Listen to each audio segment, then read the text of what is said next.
तो लगातार इस तरह की खबरें आ रही हैं कि वीडियो जारी किया जाए, ये मांग तो उठ रही है, लेकिन उसके साथ ही साथ ये भी खबर आई कि सिक्योरिटी एजेंसीज ने, सेना ने ये कह दिया है कि वीडियो जारी हो सर्जिकल स्ट्राइक का, इसके वो पक्ष में नहीं है।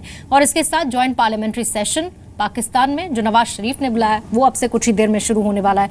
बातचीत करने के लिए मेहमानों का पैनल भी हमारे साथ मौजूद है। रिएक्शन बीएस मलिक मैं आपसे लेना चाहूंगी, जो आज पाकिस्तान कर रहा है और जो लगातार कर रहा है, क्या पूरी तरह से उसे दिखावे की कैटेगरी में हम रख सकते हैं, जिस चीज का जिक्र बीडी मिश्रा भी यहाँ पर कर रहे थे?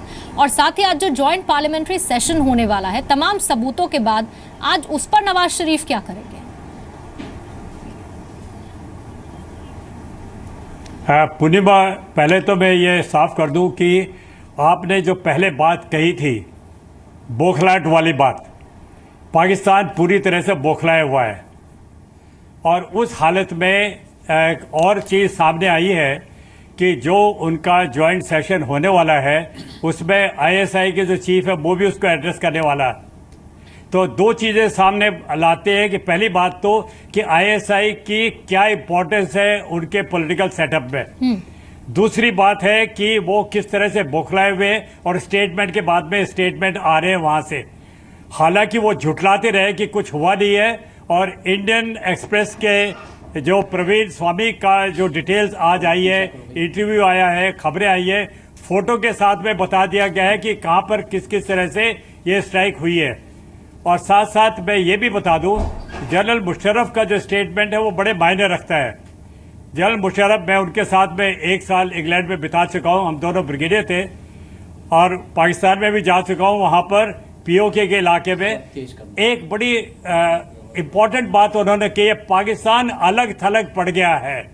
इसका मतलब है कि हमारी जो कूटनीतिक है वो बड़ी कामयाब रही है, और ये जो सामरिक दृष्टि से देखा जाए, पहले कूटनीति से हमने पाकिस्तान को अलग थलग कर दिया, उसके बाद में हमने प्रहार किया, और वो प्रहार कामयाब रहा, और उसकी सब जगह सराहना हो रही है, और उससे पाकिस्तान बौखलाया हुआ है। और खास तौर से अब जबकि ये सारे विचार इंटरनेट के ऊपर आ गए हैं, खबर में आ गए हैं, और बयान आ गए हैं लोगों के कि उन्होंने ट्रक में बॉडीज को लोड होते हुए देखा, छुप के दफनाते हुए देखा, और मस्जिद में उनके जो नमाज पढ़ी गई है, और साथ साथ भारतीय सेना से बदला लेने की बात कही है।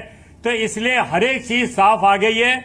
और उनके जो कोशिश थी, वॉशिंगटन पोस्ट और साथ साथ डिप्लोमेट, ऐसी जो पत्रकार, उनके जो पत्रकार थे, उनको जो वो गलत जगह दिखा के पूरे विश्व को झुठलाना चाहते थे कि ऐसी कोई घटना हुई ही नहीं है।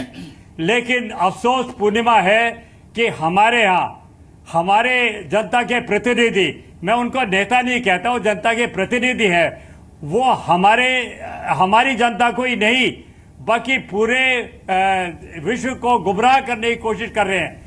और इस चीज का फायदा देखिए ना, पाकिस्तान लगातार सर उठा रहा है। मैं आपको इंटरप्ट कर रही हूँ, हमारे साथ बीजेपी नेता सुधांशु मित्तल भी हैं। सुधांशु मित्तल, लगातार कल से आप इस पर चर्चा कर रहे होंगे और आप इस पर बातचीत भी कर रहे होंगे, चाहे वो संजय निरुपम हो या फिर चिदम्बरम हो या फिर उसके अलावा अरविंद केजरीवाल हो। लगातार इस तरह की बातें कि सबूत दिखाए जाएं, सर्जिकल स्ट्राइक हुई है। ऐसे में देश का मनोबल लगातार, सेना का मनोबल लगातार गिरता है जब अपने ही जनप्रतिनिधि इस तरह की बातचीत करते हैं और उसका पाकिस्तान फायदा उठाने की कोशिश करता है। ये बहुत बड़ा दुर्भाग्य है कि हिंदुस्तान में भी जयचंद होते हैं, क्योंकि ये इतिहास है हमारा। इस इतिहास में हमें अगर शर्मिंदा उठानी पड़ी है तो जयचंदों की वजह से उठानी पड़ी है। और आज भी मैं ये देख रहा हूँ कि राजनीति में इन जयचंदों की कमी नहीं हो रही है। मैं सिर्फ एक निवेदन करना चाहता हूँ, अभी हम लोग पाकिस्तान से लड़ रहे हैं, आतंकवाद से लड़ रहे हैं। इस समय हल्की राजनीति या राजनीतिक मतभेदों को हमें भूल के देश और फौज दोनों की एकता, अखंडता, अशून्यता और दोनों के मनोबल के प्रति अपने को समर्पित करना चाहिए। मैं इस सारे विषय में कई चीज़ें देख रहा था और मैं कुछ चीजें सबके ध्यान में लाना चाहता हूं। इस बार की जो सबसे बड़ी उपलब्धि है वो 2 डॉक्ट्रिन्स की परिवर्तन की उपलब्धि है। पहले एक डॉक्ट्रिन थी हिंदुस्तान में, डॉक्ट्रिन ऑफ LOC,